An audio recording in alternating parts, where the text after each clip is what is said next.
Welcome to Proton coaching classes. इसके पहले हम लोगों ने क्वाड्रेटिक इक्वेशन का चैप्टर कंप्लीट कर लिया। आज हम लोग पढ़ेंगे अर्थमेटिक प्रोग्रेशन के बारे में। पिछली वीडियो में अगर आप लोगों को कोई भी डाउट होगा तो आप उन वीडियोस में कमेंट कर देंगे, हम उसका सोल्यूशन और उसके जो भी क्वेश्चंस होंगे बाकी उसको करा देंगे। अब हम लोग पढ़ेंगे अर्थमेटिक प्रोग्रेशन के बारे में। अर्थमेटिक प्रोग्रेशन क्या होता है, सबसे पहले हमें जानना होगा पैटर्न के बारे में कि पैटर्न क्या होता है। छोटी क्लासेस में हम लोग पैटर्न पढ़ के आते हैं, क्लास 6, 7, 8 इन सब क्लासेस में हम लोगों को पैटर्न पढ़ाया जाता है।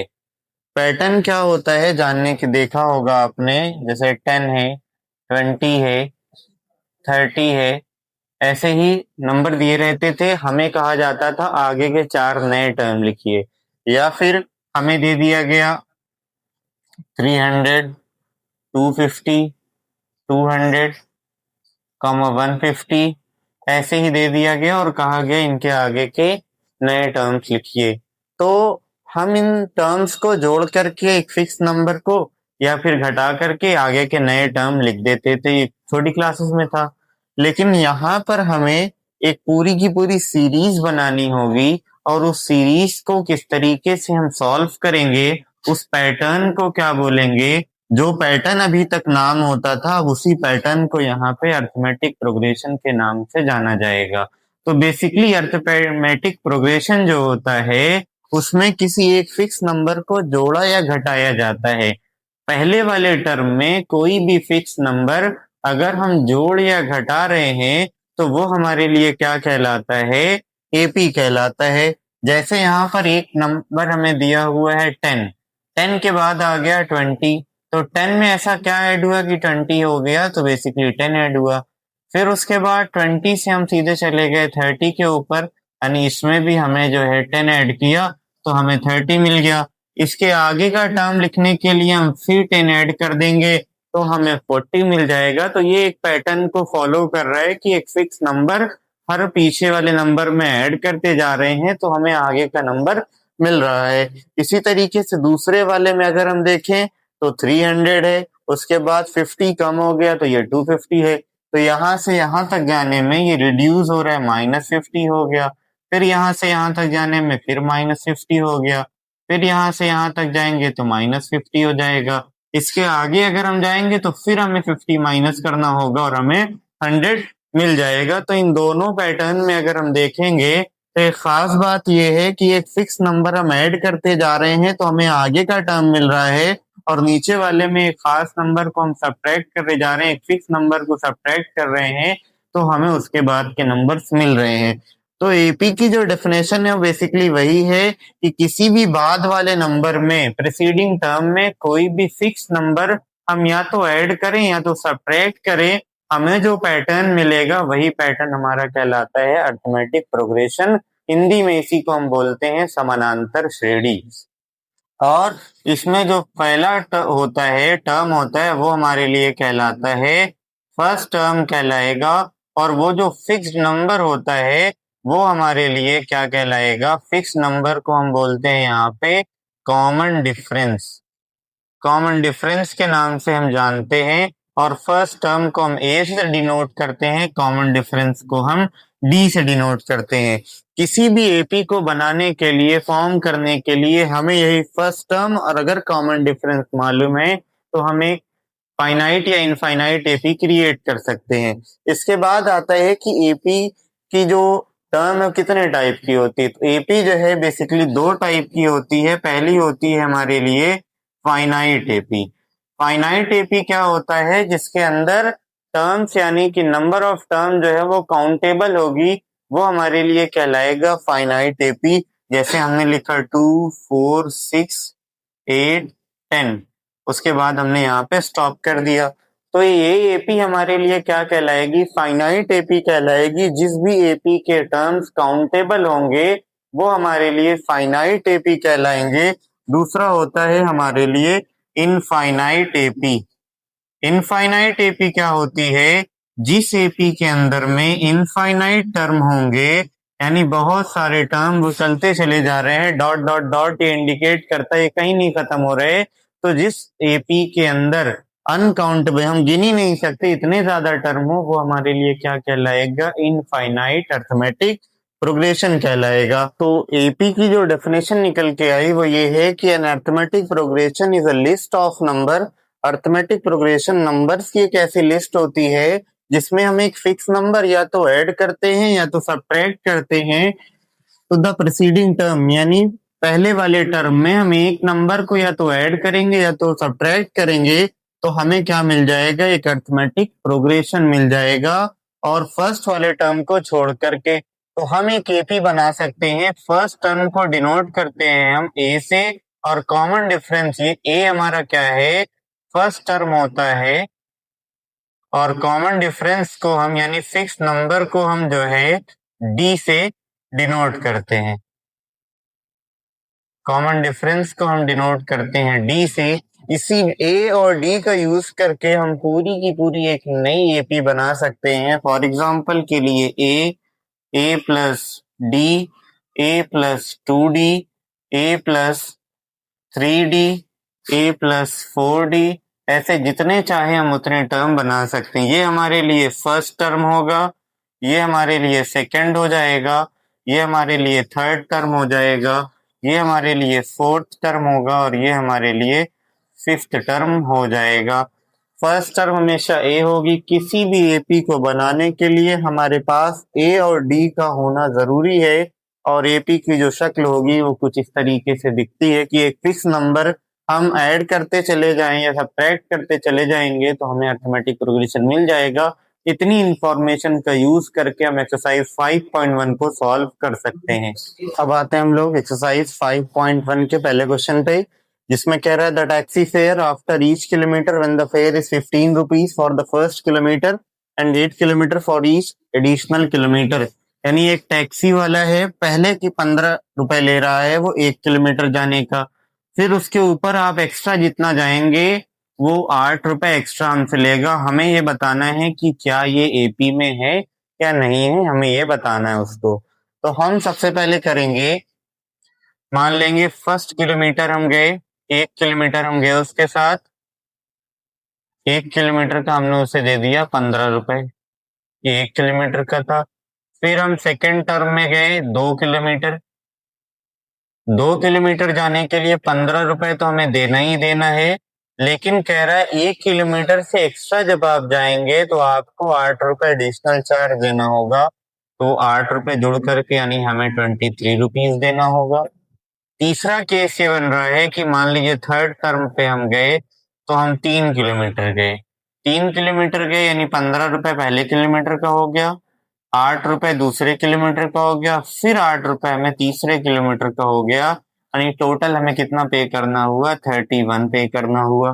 ठीक, फिर हम फोर्थ गए तो यहाँ इस बार हम 4 किलोमीटर गए, यानी पहले 15 किलोमीटर, पहले का 15, फिर उसके बाद 8, फिर 8, फिर 8, दोनों को ऐड कर देंगे तो मिल जाएगा 39।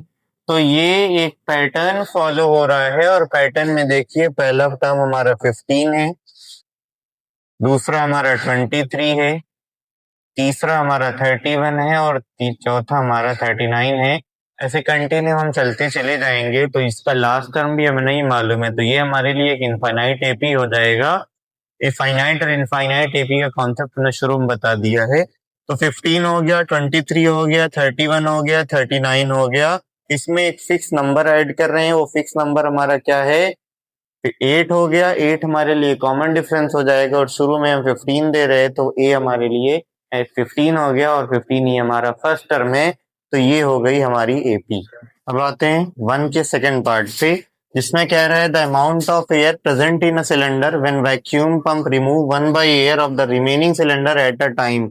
यानी एक सिलेंडर है जो एक बार में उसमें से 1/4 एयर जो है वो निकाल दी जाती है एक बार में।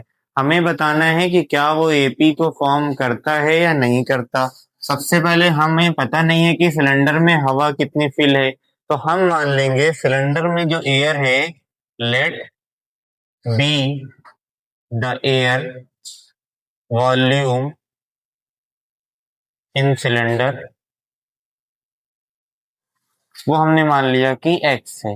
अब इस x में से कह रहा है कि 1/4 जो है रिमूव हो जाती है तो रिमेन एयर जो बचेगी वो कितनी होगी, तो x माइनस 1/4 कर देंगे, यानी कि हमें मिलेगा कितना, 4x minus 1/4 is equals to इसी का x माइनस हो जाएगा, तो मिलेगा क्या हमें 3x/4।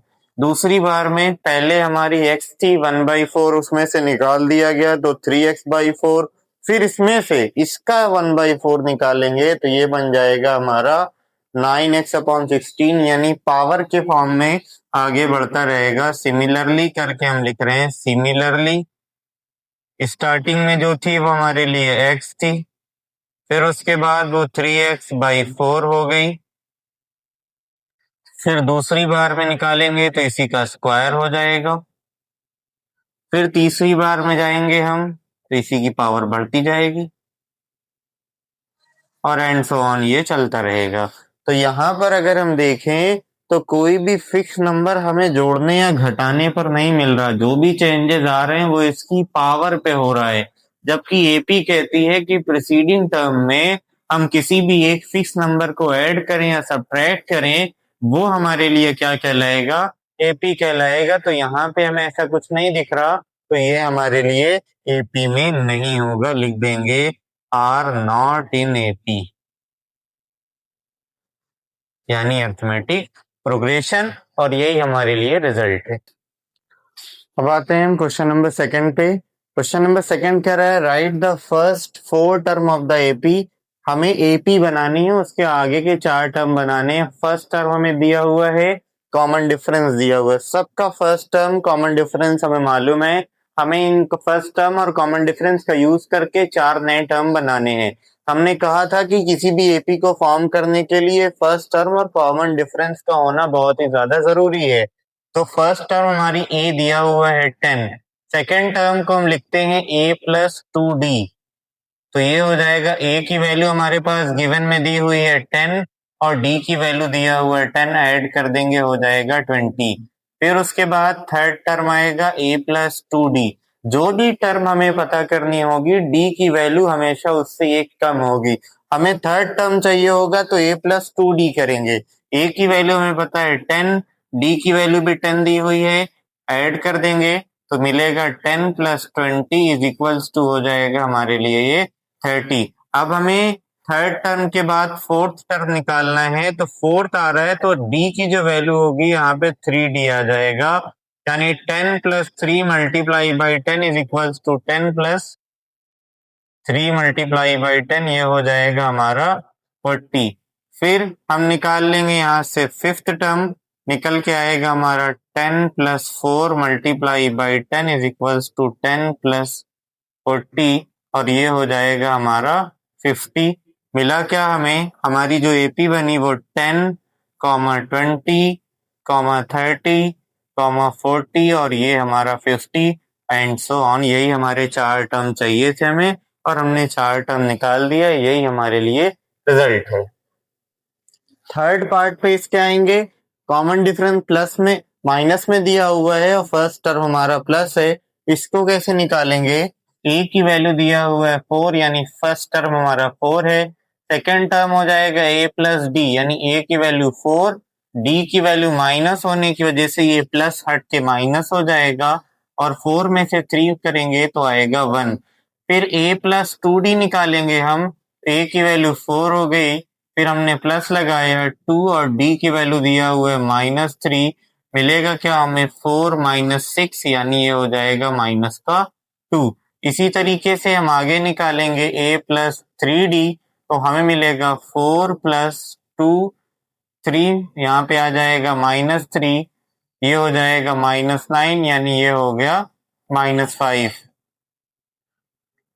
a+4d निकालेंगे तो 4+4 मल्टीप्लाई बाई -3, यानी 4 यहाँ पे आ जाएगा 12, माइनस कर देंगे हम, 12 में से जाएगा 4 तो आ जाएगा 8।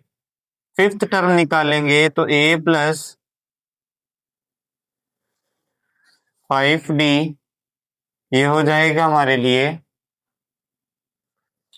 4+5 मल्टीप्लाई बाई -3, -15 कर देंगे -11। AP बन के आ गई हमारी 4, -1, -2, -5, -8, -11। यही हमारे लिए 4 टर्म थे और ये 4 टर्म का काम कर रहे हैं। 4 टर्म बताने थे, 4 टर्म आ गए और यही हमारा रिजल्ट है। अब इसके बाद आते हैं थर्ड पार्ट पे। क्वेश्चन का जो थर्ड पार्ट है उसको देखते हैं। इसमें भी हमें 4 नए टर्म बना के दिखाने हैं। तो 4 नए टर्म जो होंगे वो हो जाएगा, ए की वैल्यू दिया हुआ है -1.25। सबसे पहले ए प्लस डी निकालेंगे, तो -1.25 में हम ऐड कर देंगे 2.5। ऐड होने पे क्या मिलेगा हमें, माइनस माइनस प्लस हो जाएगा, 1.50 हो जाएगा। ये 550, 2 टू द 4 ऑन कैरी 5 हो जाएगा। ऐसे ही ए प्लस 2d निकाल लेंगे हम, ऐसे ही ए प्लस 3d निकालेंगे, ऐसे ही ए प्लस 4d निकालेंगे और यही हमारे लिए क्या आ जाएगा, लास्ट में 4 टर्म हमें मिल जाएंगे और वही हमारे लिए रिजल्ट हो जाएगा। Thank you. अब आते हैं क्वेश्चन नंबर थर्ड पे। क्वेश्चन नंबर थर्ड कह रहा है कि for AP right the first term and common difference. हमें एक एपीज दी हुई है, हमें उनका फर्स्ट टर्म बताना है और कॉमन डिफरेंस बताया हुआ है।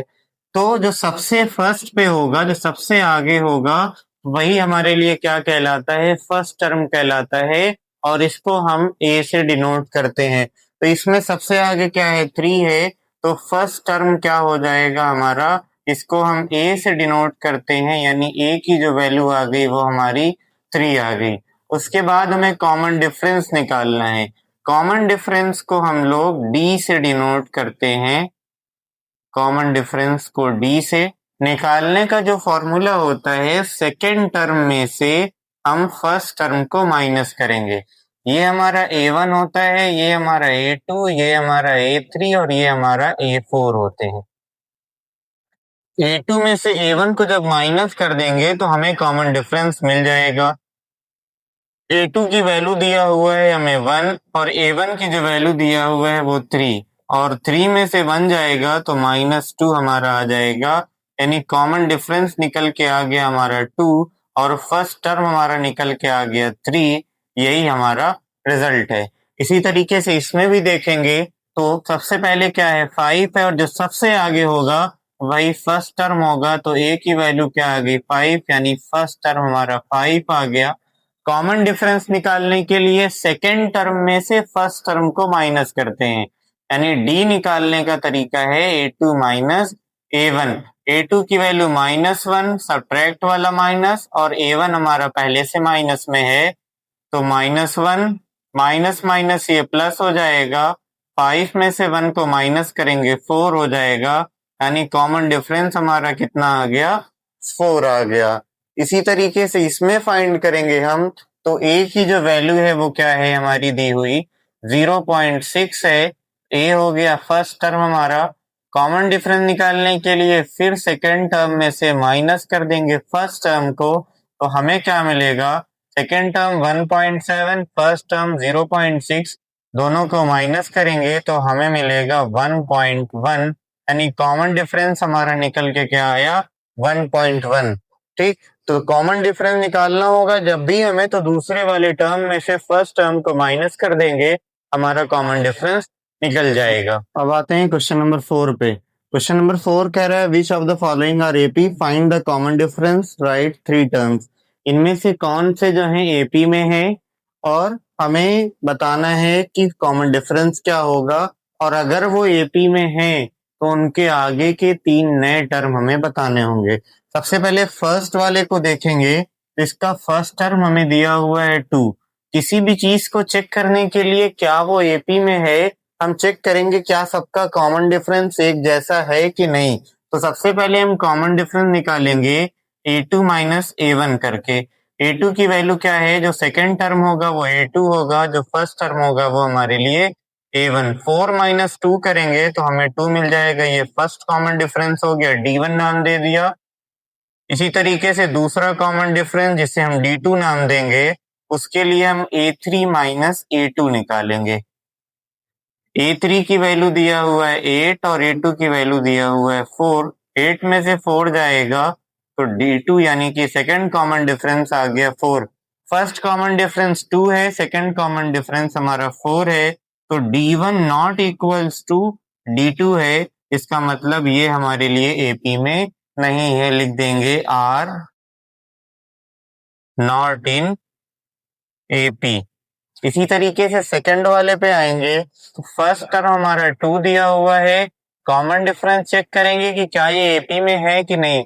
कॉमन डिफरेंस निकालने के लिए A2 माइनस A1 कर देंगे। A2 की वैल्यू दिया हुआ है 5/2 और A1 हमारा दिया हुआ है 2/1। एलसीएम निकालेंगे 2 आ जाएगा 5 और ये हो जाएगा हमारा 4, यहाँ पे मिल जाएगा 1/2। ये फर्स्ट कॉमन डिफरेंस है। इसी तरीके से सेकंड कॉमन डिफरेंस निकालेंगे A3 माइनस A2 करके। A3 की वैल्यू दिया हुआ है 3 और A2 की वैल्यू दिया हुआ है 5/2। एलसीएम निकालेंगे 2, 1 के टेबल में 2 आएगा हमारा 3 बार में, 2 बार में 6 हो जाएगा, मल्टीप्लाई कर देंगे 1/2 आ जाएगा हमारा। तो दोनों के दोनों में कॉमन डिफरेंस हमारा क्या है, सेम है। इसका भी 1/2 आया और इसका भी 1/2 आ गया। तो जब कॉमन डिफरेंस हमारा सेम हो गया यानी डी की जो वैल्यू निकल के आई वो क्या है हमारे लिए 1/2 है। ये कॉमन डिफरेंस हो गया हमारा। जब एपी में होगा तो लिख देंगे यस इन एपी, ये एपी में है। और जब एपी में होगा तो हमें आगे के 3 नए टर्म बताने होंगे कि 3 नए टर्म क्या हैं। तो कौन कौन से टर्म हमें बताने हैं, ये ए टर्म हो गया, first second third fourth. Fifth term बताना है यानी a प्लस 4d की वैल्यू हम निकालेंगे। इसी तरीके से a प्लस 5d निकालेंगे, फिर a प्लस 6d निकालेंगे। a की वैल्यू हमारे पास 2 है, 4, d की वैल्यू 1/2 आ गई, 2 से 2 कैंसिल आउट, बचेगा 2, 2 अंदर 2 हो जाएगा, ऐड कर देंगे तो हमें मिलेगा 4। यानी कि यहाँ पे जो नेक्स्ट आएगा वो हमारा 4 आ जाएगा। फिर इसी तरीके से आगे सॉल्व करेंगे, 2 प्लस 5 मल्टीप्लाई बाई 1/2, एलसीएम निकाल लेंगे तो 2 प्लस 5/2, एलसीएम आएगा 2 हो जाएगा, तो ये 4 प्लस 5 9/2 दे देगा हमें। आगे सॉल्व करेंगे फिर तो 2 plus 6 multiply by 1/2 cancel out 3 और हमें मिल जाएगा यहाँ पे 5। तो आगे के जो टर्म हमें मिले नए वो 4 हो जाएगा, 9/2 हो जाएगा, 5 हो जाएगा और यही हमारे लिए क्या है, सेकेंड क्वेश्चन का रिजल्ट है। क्वेश्चन नंबर 5 कह रहा है कि ये एपी दी हुई है, अब इसको सॉल्व करते हैं। सबसे पहले हम कॉमन डिफरेंस निकाल लेंगे। ए की वैल्यू हो जाएगी 3, डी निकालने के लिए A2 माइनस A1 कर देंगे। A2 की वैल्यू आएगी 3 प्लस √2 और A1 की वैल्यू दिया हुआ है 3, 3 से 3 कैंसिल आउट हो जाएगा, तो फर्स्ट कॉमन डिफरेंस जो मिला हमें वो √2 मिल गया। दूसरा कॉमन डिफरेंस चेक करेंगे हम, D2 की वैल्यू क्या मिलेगी हमें, A3 माइनस A2 होता है। A3 की वैल्यू दिया हुआ है 3 प्लस 2√2 और A2 की वैल्यू है ब्रैकेट में 3 प्लस √2, ब्रैकेट खोलेंगे 3 प्लस 2√2 माइनस का 3 माइनस में √2 कैंसिल आउट हो जाएगा, यहाँ कुछ नहीं तो 1 1 में से 2 जाएगा तो √2 मिल जाएगा। यानी कॉमन डिफरेंस हमारा क्या आया, √2 है। अब जब एपी हमारी मिल जाती है तो हमें आगे के 3 नए टर्म बताने होंगे कि वो 3 नए टर्म क्या होंगे। तो कितने मालूम है, first term, second term, third term, fourth term, fifth term बताना है। यानी a plus 4d, a plus 5d, a plus 6d की वैल्यू हमें फाइंड करनी है। a की वैल्यू दिया हुआ है 3, d की वैल्यू √2 यानी 3 प्लस 4√2 आ जाएगा। इसी तरीके से यहाँ निकालेंगे तो 3 प्लस 5√2 हो जाएगा, फिर यहाँ निकालेंगे तो 3 प्लस 6√2 हो जाएगा और यही जो है हमारा क्या है, रिजल्ट है। 3 प्लस 5√2, 3 प्लस 6√2, यही हमारे लिए रिजल्ट है। आगे इसको देखेंगे, रूट में नंबर आ जाए, जब सारे के सारे नंबर रूट में होंगे तब कैसे करेंगे, तो सबसे पहले हम रूट को ही सिंप्लीफाई करेंगे। रूट को सिंप्लीफाई कैसे करेंगे, रूट 2 को तो वैसे ही लिखेंगे, रूट 8 को हम लिख सकते हैं 2√2। रूट 18 को क्या लिखेंगे, अब हमें कैसे पता चल रहा है हम लिखेंगे, तो हम फैक्टराइजेशन करते हैं। जैसे 18 का अगर हम फैक्टराइजेशन करेंगे तो 2 9 का 3 और 3 का बन गया, जिसका पेयर बन जाएगा वो हमारे लिए बाहर रहेगा और जिसका नहीं बनेगा वो अंदर रहेगा। तो 2 का नहीं बन रहा था, 2 रूट के अंदर था, 3 का पेयर बन गया, रूट के बाहर है। इसी तरीके से रूट इसका हो जाएगा 4√2। अब ये सेम इसके जैसा बन गया। सॉल्व करेंगे, कॉमन डिफरेंस आएगा हमारा √2, सॉरी फर्स्ट टर्म आ गई हमारी √2, कॉमन डिफरेंस निकालेंगे तो a2 माइनस a1 हो जाएगा, यानी 2√2 माइनस √2 कर देंगे तो हमें मिलेगा √2। फर्स्ट कॉमन डिफरेंस दूसरा निकाल लेंगे हम a3 माइनस a2 करके, तो ये आएगा 3√2 माइनस 2√2, यहाँ भी कॉमन डिफरेंस √2 ही मिल गया, तो ये भी हमारे लिए AP है, तो यहाँ लिख देंगे यस दे फॉर्म AP। जब AP में होगा तो हमें आगे के 3 नए टर्म बताने हैं।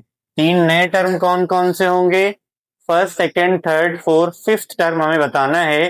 तो फिफ्थ टर्म को लिख सकते हैं हम a+4d, a की वैल्यू दिया हुआ है √t और 4 यहाँ वैसे ही, d की वैल्यू भी √2 है, तो ये हो जाएगी √2, यानी मिलेगा क्या हमें 5√2 मिल जाएगा। इसी तरीके से आगे निकालेंगे a+